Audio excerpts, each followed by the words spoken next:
Assalamualaikum warahmatullahi wabarakatuh. Kami dari kelompok 3 akan mempresentasikan materi perencanaan pajak, materi ke-6, yaitu tentang optimalisasi pembayaran pajak untuk menghemat pajak. Kelompok 3 terdiri dari Amanda Cahyani Lamsari, Hamdani, Maulani Lestari, Miranisa Ulhaq, dan Syahrul Rivaldi Irawan. Materi ke-6 yaitu yang pertama ada pengamanan kontrak-kontrak bisnis dari potensi pemotongan withholding tax. Yang kedua, optimalisasi pengkreditan pajak penghasilan yang telah dibayar. Yang ketiga, pengajuan permohonan penurunan angsuran PPh pasal 25. Yang keempat, pengajuan surat keterangan bebas PPh pasal 22 dan PPh pasal 23. Yang kelima, mengangsur atau menunda pembayaran pajak. Yang keenam yaitu rekonsiliasi atau ekuisisi SPT PPh Badan dengan SPT PPh pasal 21, pasal 23 atau 26 dan SPT masa PPN. Lanjut saja, materi yang pertama akan dijelaskan oleh saya sendiri, yaitu pengamanan kontrak-kontrak bisnis dari potensi pemotongan withholding tax. Di mana dalam praktik bisnis banyak sekali terjadi kasus pemungutan atau pemotongan pajak dari pihak ketiga, di mana yang membuat kontrak bisnisnya kontrak jual beli atau kontrak jasa konstruksi atau kontrak sewa kurang memahami atau mengabaikan aspek perpajakannya secara detail dan sesuai dengan kepentingan perpajakan. Perlakuan perpajakan atas transaksi ini yaitu ada dua. Yang pertama yaitu menggunakan withholding tax, yaitu dibiayakan dalam laporan keuangan fiskal, maka nilai transaksi dalam kontrak yang akan dibayar tersebut di gross up, sehingga jumlah transaksi dalam kontrak sudah termasuk pajak yang harus dipungut. Yang kedua yaitu menggunakan pilihan lain, yaitu bila perusahaan membayarkan withholding tax. Dalam hal ini, withholding tax yang dibayarkan ini tidak boleh dibebankan sebagai biaya oleh perusahaan karena tidak di gross up. Materi yang kedua yaitu optimalisasi pengkreditan PPh yang telah dibayar. Kredit pajak merupakan jumlah pembayaran pajak yang dibayar oleh wajib pajak sendiri, setelah ditambah dengan pajak dipotong atau dipungut oleh pihak lain, yaitu yang sifatnya tidak final, dan dikurangkan dari seluruh pajak yang terutang pada akhir tahun yang bersangkutan. PPh yang dapat dihasilkan yaitu ada 6. Yang pertama, PPh pasal 21 dari pekerjaan, yaitu sebagai kredit pajak di SPT PPh wajib pajak orang pribadi. Yang kedua yaitu PPh pasal 22 atau atas impor, yaitu PPh pasal 22 atas pembelian BBM dari Pertamina atau selain penyalur dan lain-lain.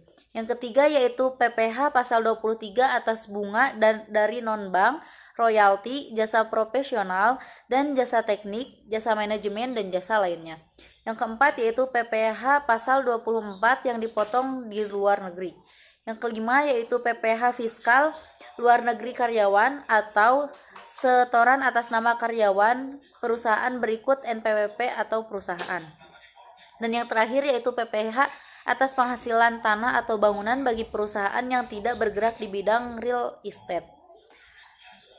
Materi yang ketiga yaitu pengajuan permohonan penurunan angsuran PPh pasal 25 akan dijelaskan oleh saudari Amanda Cahyani Lamsari. Oke, baik. Untuk materi ketiga yaitu pengajuan permohonan penurunan angsuran PPh pasal 25. Untuk mengantisipasi hal itu, sesuai keputusan Direktorat Jenderal Pajak 0537P 2000, wajib pajak dapat mengajukan permohonan pengurangan besarnya pajak penghasilan pasal 25 secara tertulis kepada Kepala Kantor Pelayanan Pajak tempat wajib pajak terdapat dengan disertai proyeksi laba pada akhir tahun dan alasan terjadinya penurunan laba dengan memenuhi persyaratan sebagai berikut. Yang pertama yaitu apabila sudah 3 bulan atau lebih berjalannya tahun pajak, wajib pajak dapat menunjukkan bahwa pajak penghasilan yang akan terhutang untuk tahun pajak kurang dari 75% dari PPh yang terutang yang menjadi dasar perhitungan besarnya PPh pasal 25.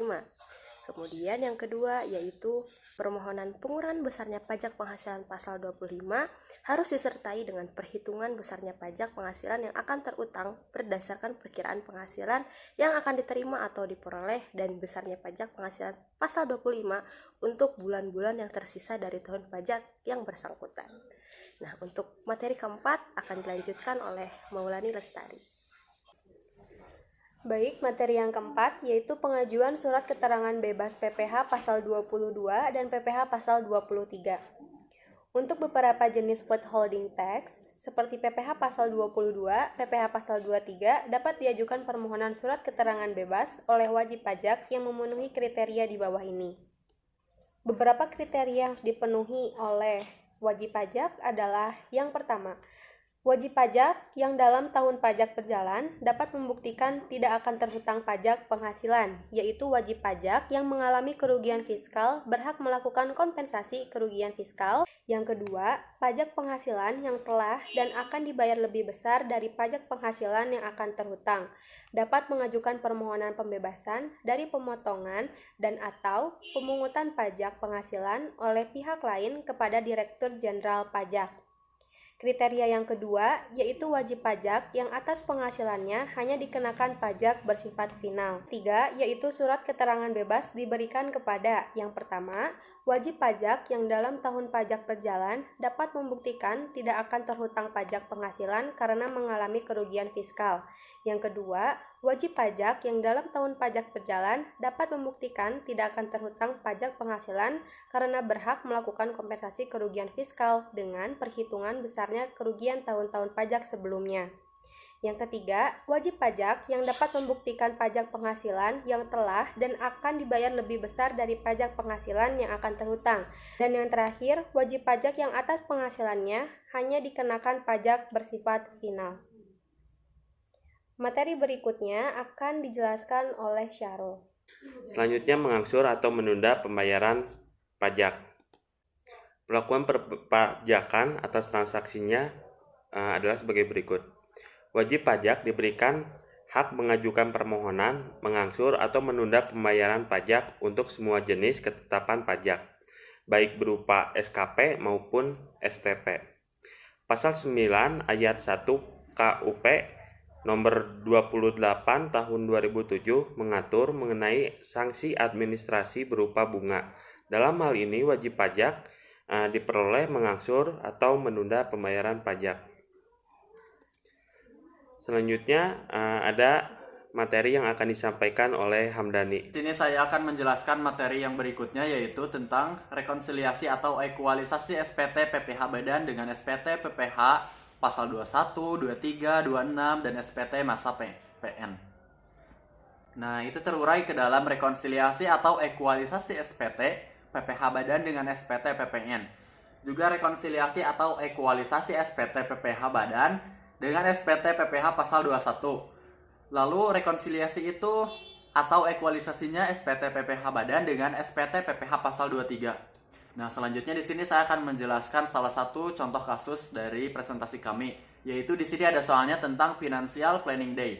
Di sini soalnya yaitu bisa dilihat oleh kalian, perusahaan akan menyewa lahan pergudangan dari saudara Badu sebesar 180 juta rupiah. Nah, ini itu untuk periode 4 tahun. Badu itu tidak bersedia dipotong pajak sebesar 10% PPh final. Nah, atas sewa lahan pergudangan tersebut, apabila PPh final tersebut 10% atau sebesar 18 juta dari 180 juta tersebut dibayar oleh perusahaan, maka perusahaan tersebut tidak boleh membebankan pajak tersebut sebagai biaya.